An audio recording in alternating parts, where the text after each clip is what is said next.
খারাপ সময়টা হয়তো অতীত হয়ে যায়, কিন্তু মানুষের খারাপ ব্যবহারটা কখনো অতীত হয়ে যায় না।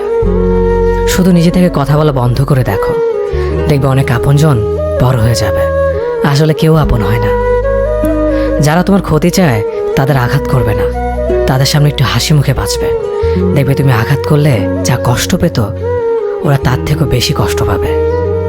যত মিশবে ততই মানুষ চিনবে, অভিনয় যে কত প্রকার হয় তা বুঝতে পারবে। সবাইকে তোমার সত্যতা জানানোর দরকার নেই, যে যা ভাবে তা নিয়ে সমালোচনা করতে দাও। বেঈমান মানুষগুলো কখনো অপরিচিত মানুষ হয় না, খুব কাছের মানুষগুলোই বেঈমান হয়। মানুষ চেনা শুরু করলে এমনিতেই বন্ধুর সংখ্যা কমে যাবে, এটাই বাস্তব। 3টি কথা মনে রাখবেন: যে তোমাকে সাহায্য করে তাকে কখনো ভুলে যেও না, যে তোমাকে ভালোবাসে তাকে কখনো ঘৃণা করো না, যে তোমাকে বিশ্বাস করে তাকে কখনো ঠকিও না।